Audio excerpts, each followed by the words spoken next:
Yellowstone Park, and other wonderful public lands. As this industry continues to grow, the tourism industry, we will see more and more international tourists flowing into our state. Knowledge of world affairs is going to be critically important to help that industry succeed. International education is important for public safety as well. Just look at the state of the world right now. The COVID-19 pandemic has had global impacts on people's livelihoods and safety, and it has been devastating to the economies in nearly every country on earth. Montana is no exception. As the cases continue to rise in our state, we need folks with an understanding of international affairs, politics, public health to step up the plate in order to get this crisis under control. This pandemic is not a problem that we can tackle on our own. It's going to take collaboration between researchers, scientists, and governments all around the world to put out this fire. And that's why I've been pushing the administration to cut the petty politics crap and go to work with other world leaders to get us to the end of this global health crisis and ensure that Montanans have the tools that they need to keep their communities safe. Coronavirus has been very educational. It is making it clear that we no longer live in an isolated world. Everything is interconnected, and we need a generation of Montanans who understand that. And that is why the work of your organization is so very important. You advocating to teach our kids and our grandkids about how the international community works through local education will help ensure that they have the tools in the toolbox that they need to be leaders in the world. And not only leaders in Montana and the United States, but international leaders, innovators, and global citizens. So thank you again for your hard work that you're doing to engage Montana kids, making sure that they're well equipped for the future, because our state needs leaders who understand the world beyond our borders in order to remain the last best place. I will finish by saying one thing.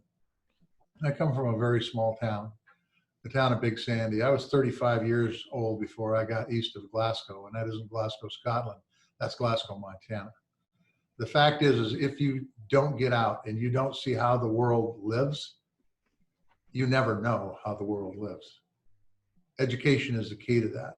And if we're not aggressive and letting folks know that you can't hunker down in your basement like we're doing now and with COVID-19 for the rest of your life and expect to be effective in this economy or in society, then we got some problems. So I just say thanks for the work you do.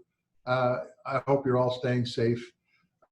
This pandemic will pass.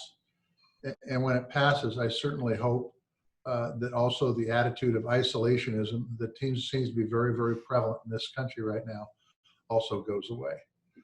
With that, I'll turn it back to you. Look, I'm as you pointed out in the opening remarks, I'm a former teacher, served in the legislature in Montana and the school board. The best thing I like to do is interact with people. So you ask questions, I'll tell you I can't answer them, and we'll move on to the next question, and we'll on and on and on. No, we'll do our level best to try to answer them. That's very good. Thank you so much, Senator Tester, for those remarks and your nod to our small organization. We're doing our best, certainly. Before launching off into a few questions that are coming in and of my own, I wonder if you could just say a couple more words about Montana's place in the international community. We know that a great deal of Montana's agriculture and ranching is directly tied to a global marketplace. Can you just say a few words about why is it important that outside of schools, but for Montana and Montanans, why do we need to know about the world? Why does it matter? And why does it matter to us socially and economically? So economically is the easy one. If we don't have foreign markets for our agricultural products, we're done. If we don't have the ability to encourage tourists from other countries to come to our state, our tourism economy severely suffers. So those are just basic pocketbook issues. But even more important than that is that we're a pretty rich country. I mean, we have been blessed. Not all countries have been blessed like we have. And if there's one thing that is a pitiful thing to watch, it's starvation. And we're the land of plenty.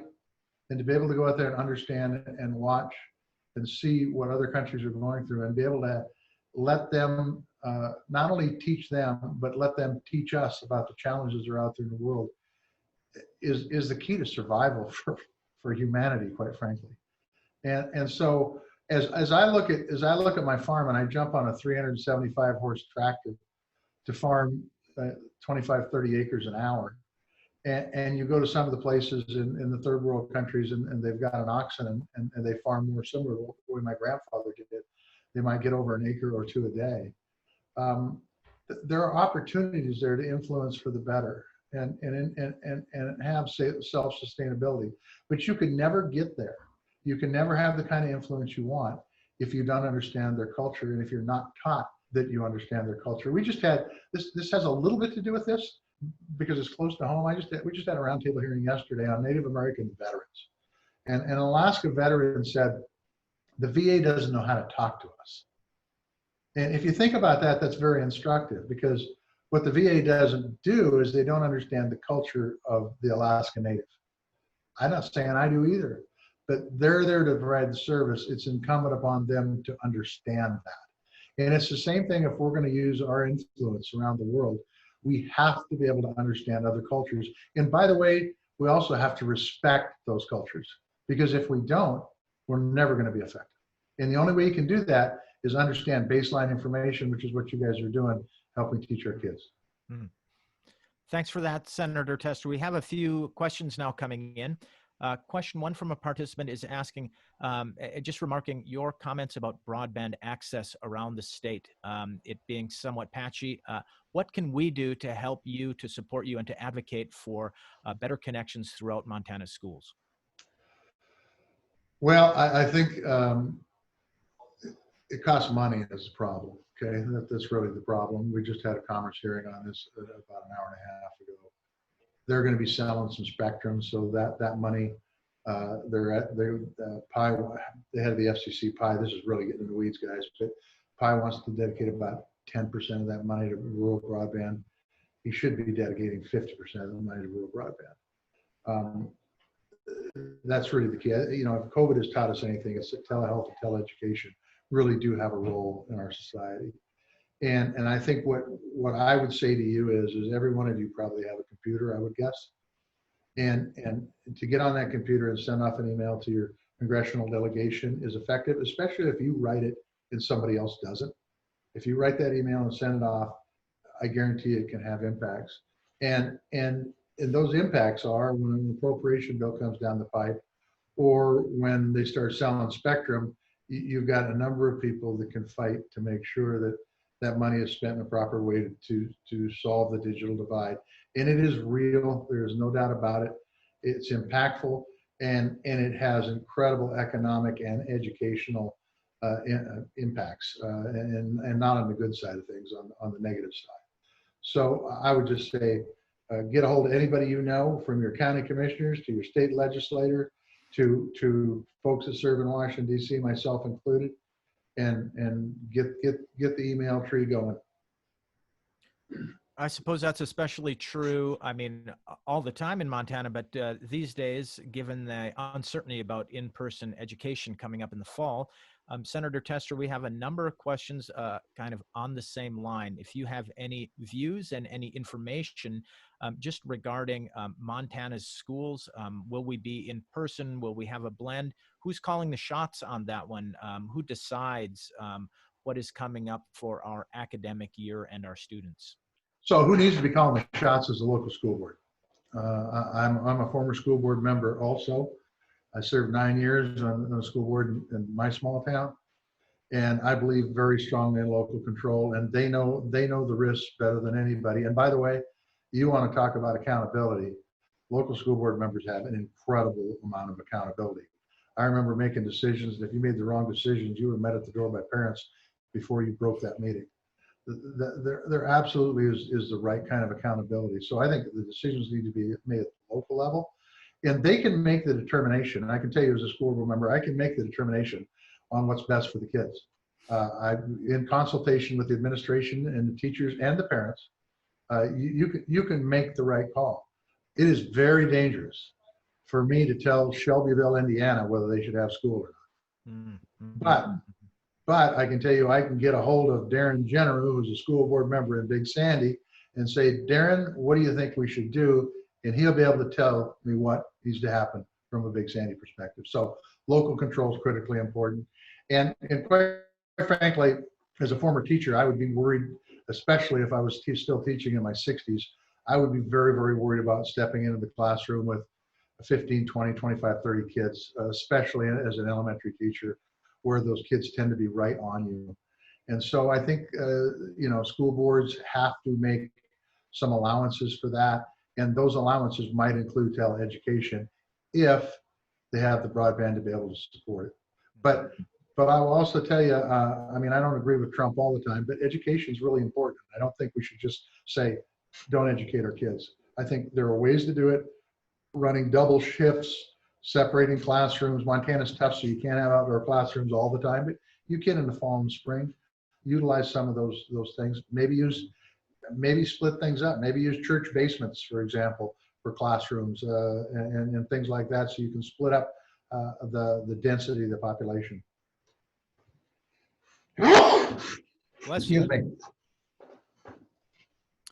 Okay, thank you for that, Senator. So we also have a question now about the kind of second issue here of Montana's relationship with the international community. I mean, we're very integrated in terms of markets, but otherwise as well. A question here that says, can you talk a little bit more about the challenges associated with globalization and how to overcome them? I'll just say by way of very quick background is we've had a number of people come on this show who have talked about Montana's extensive agriculture and ranching connections with the global marketplace. But beyond that, of course, we have our university system, we have an emerging tech sector, and so on.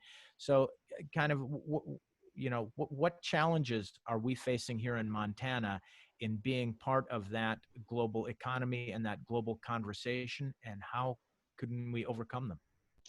Well, first of all, I think the challenges that are out there to be part of a global conversation I don't see them as a hell of a lot different than in places like Chicago or Houston, Texas, or the big cities.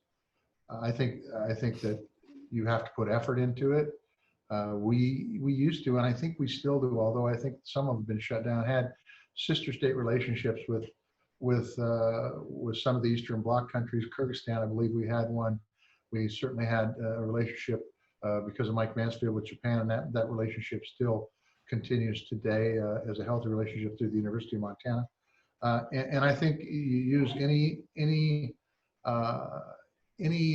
avenue, any institution that you can to try to reach out. And what I'm talking about there is University of Montana and Montana State University and their satellite universities actually are laying there for the taking. You got to figure out how to get the dough to do it because they're not long on money. But the truth is, if there's a will, there's a way. The other thing that I wanted to say is that from a tourism standpoint, there's just a lot of opportunity to go out and reach out, particularly to the EU, to some of the old Soviet bloc countries, to the Pacific Rim, to be able to talk about Montana and in the process learn about their culture and moving on. I will tell you my concern right now is that and it's just not Montanans, it's Americans. We have lost an incredible amount of respect worldwide. This whole thing about people who look different than me aren't worthy of equal treatment and equal justice under the law is gone around the world. And I'm going to tell you, it has hurt this country and it has hurt Montana. And we've got to get back to a point where we're working with people, trying to make the world a better place, where we're seen as that gleaming light on the hill, and we're not anymore. And you don't have to. I mean, you don't have to turn on TV to figure it out. Bring up the internet. You see, I bring up the internet today, and Pompeo wouldn't even be recognized by the diplomats from other countries. That's a sad state for this country. And by the way, if we don't fix it, and if we don't start to try to understand and try to walk in other people's shoes, we will no longer maintain our position as leader in the world. It will be gone, and we will never get it back. And so time is of the essence here. Senator Tester, another question now. I think a number of your points also hinge around the situation with COVID and the virus and what have you. Many Montanans have benefited from federal and state assistance across the board for these past few months. Question is, can you comment on any additional legislation or actions that could help us further in this You area? know, when I looked at this call, and this always comes up on calls, COVID's always is an issue that's front and center on everybody's mind. I thought I'd be able to tell you about a package that I thought we were going to be working on this week, but has not come to fruition. I think there's going to be another package, but I'm certainly not as sure today as I thought I was on Monday. There has been a package that's been worked on by Senator McConnell and a few others, but I have not, and I don't know anybody that knows what's in it. We're in for another 2 weeks after this week, and then we're out for the August break until about the 7th or 8th of September. If a lot of these programs are running out, I think there is a need. I think it's a program that any additional COVID program does need to be very, very targeted, but we can do that. And I think that we could actually negotiate out a pretty darn good deal that could help the businesses, particularly in the hospitality arena that have been so hard hit by COVID-19. We could help some of those folks who've been laid off that can't get back to work. And we could encourage some of the folks who are home to be able to go back to work in those jobs that are out there to be able to be working and be socially distanced. But the truth is, and this isn't breaking news, Washington, D.C. is badly broken. We could have a whole call on the reasons for that. I think a lot of it revolves around money and campaigns, but that's just my opinion. And because of that broken Washington, D.C., no longer does it seem that we go through the committee process to gather public input to write bills like a COVID-19 package 5, whatever this one is, which I think is going to be around $1 trillion, but I don't know. And we may end up with anything. I think that as this package, as this virus goes by, and it will pass, it may take another year, 6-8 months if we're damn lucky, but probably another year. Then we've got to be ready to make sure that the economy can bounce back. And I think that it's important that we make sure that some of those businesses are out there. If not, I mean, probably all of them aren't going to survive, but at least a good number of those businesses are still in a shape to be able to contribute to our economy once this virus has found a vaccine to get it under control. So I wished I could tell you that there's going to be X amount of dollars for small businesses targeted at the hospitality industry. I wished I could tell you that there's going to be money for municipalities or university units. I wished I could tell you that there's going to be money for testing or community health centers, but I don't know any of that yet. Those are all things that I just mentioned. Those are all things that I think we could have a good, honest debate on and gather input from folks like are on this call and come up with a bill that could work for rural America and work for the more populated areas of this country. Senator, here's a question related to your previous comments about, how the world sees America, how America sees the world and our place therein. But broadening the issue, I think, which is, given the current, racial divides in our society, a big question. Your thoughts on, how can we go forward on ideas of equality, self-determination, and dismantling racism, both in the broad social terms, I think, for America, but, for this program, how we might do that in relation to our place in the international community. You know what? I think that what's going on trying to make global citizens out of our students in the international community and how we deal with racism in this country are absolutely attached at the hip. I think part of our problem is we don't try to put ourselves in other people's shoes. Cory Booker, who's a senator out of New Jersey, when he's been in the Senate now for, 6-7 years. And when he first came to the Senate, he talked about as a teenager driving across a bridge between New Jersey and New York, and with some of his friends, sometimes it was brother, sometimes it was brother and a couple of his friends, and they would have a bet whether they could make it across the bridge before they got picked up. And quite frankly, when he told that story, I thought, God, that never happened to me. I mean, that never happened to me. I didn't get picked up because of the color of my skin or because I was missing 3 fingers on my left hand. That never ever happened. And I think it really is time to say, you know, the Pledge of Allegiance is a great thing. This talks about equal justice. And that we said it every day as a kid growing up. We need to think more about that.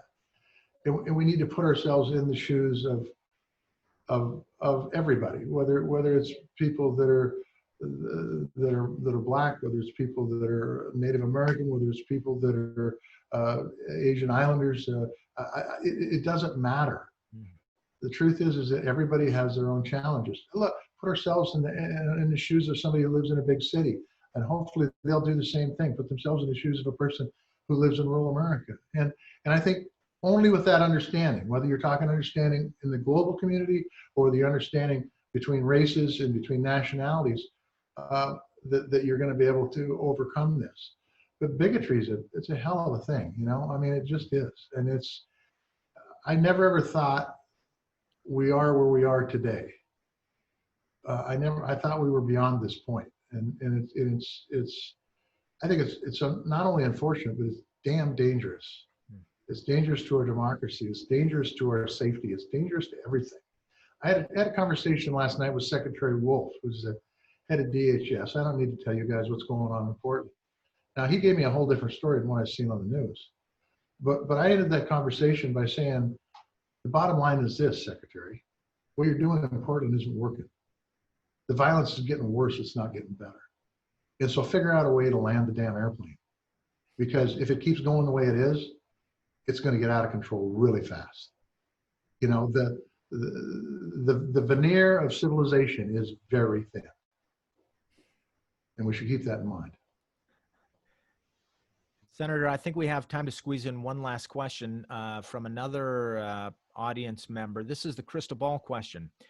Looking ahead, what 2 or 3 major issues do you see looming critically for Montana and Montanans on the international level?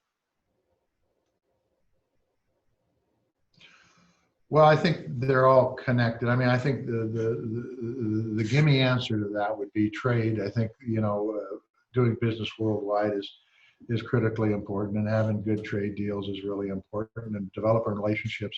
You know, we converted to organic agriculture in '87, and I can tell you that a lot of these countries, particularly in the Pacific Rim, you just don't pick up the phone and they buy a bag of wheat from you. You got to develop personal relationships. And so developing those personal relationships and be able to develop that trust is really, really, really important. And I think trade is always a big issue, and knocking down the walls to be able to access markets and have markets access us on a fair level, on an even playing field is really, really important.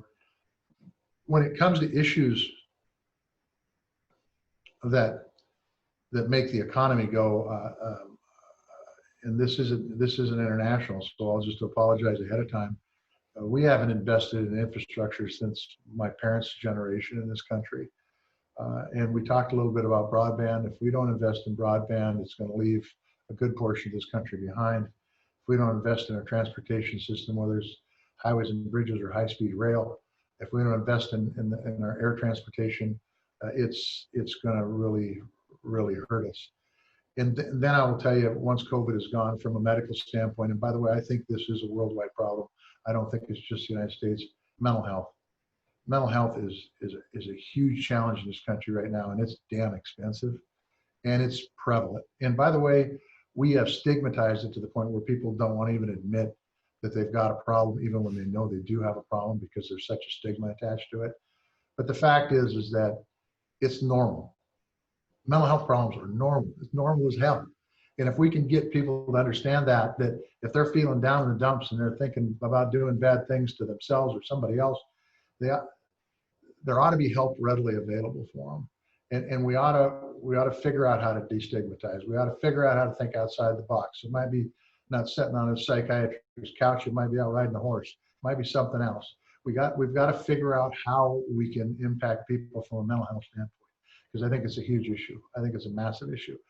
And by the way, I think if you go around the world, there's some countries that won't admit it, but other countries will freely admit it. They'll tell you it's a big issue and their world too. And by the way, if we could work on this in a worldwide community, we could get to results a lot faster too. So once again, what you're talking about, making sure that we have those good relationships to be able to share information and learn from one another on a worldwide basis, on a global standpoint, is really, really important. Senator, thanks for that, and thanks for coming on to this show. It's really important for us to hear from our legislators and get your views, and for you to hear from us also on what we think is important. Certainly from our organization standpoint, the Montana World Affairs Council, together with a number of our partners who do this kind of international education work, be they in the university system, in the communities, in the schools, we're going to continue to do this because I think we share your views on the importance of students and people understanding how critical it is to have and maintain a view on the world in order for, as you mentioned the economy, you mentioned healthcare, and any number of other issues that really hinge on, our ability to understand and work within the larger international community. So we really appreciate you coming on. I'm going to hand it back to you, Senator, if you have any final words for the audience. Well, I've got two things I want to say, and particularly at home of what you just said. Take a look at the issue of climate change. It's an issue in this country, but it's a worldwide issue.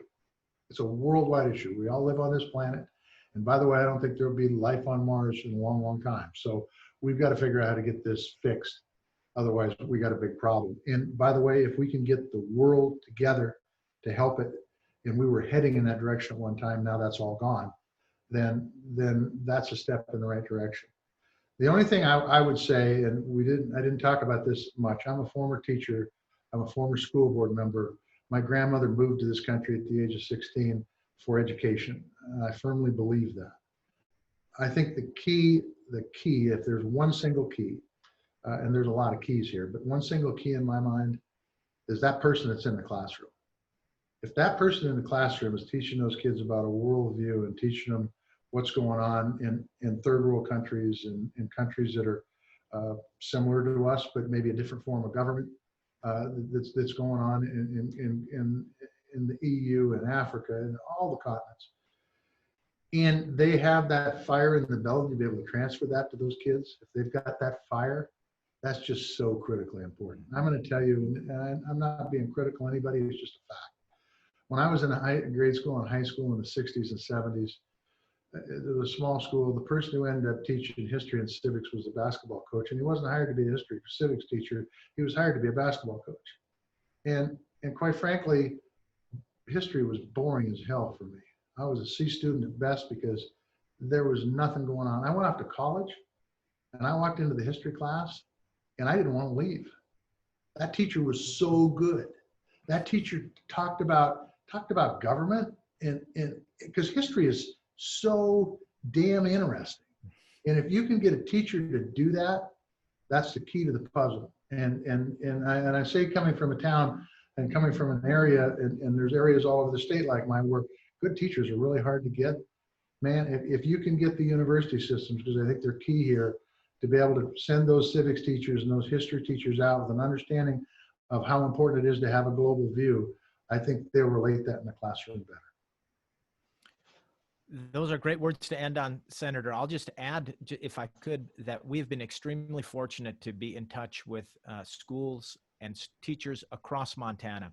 And we've met some really extraordinarily committed educators to social studies, international affairs. We gather them every year for our academic World Quest, bringing 300 of the best and brightest of Montana kids to the University of Montana. So we get a chance to meet some just incredibly dedicated teachers. So I'm happy to convey that to you. And I'm pleased that we're able to work directly with them and the students. So with that, Senator Tester, I'm going to thank you again for coming on the show. And I'm going to thank our audience for coming on as well. Thanks, everybody, for joining. Everybody be well and be safe. Goodbye. Thank you, guys. Bye.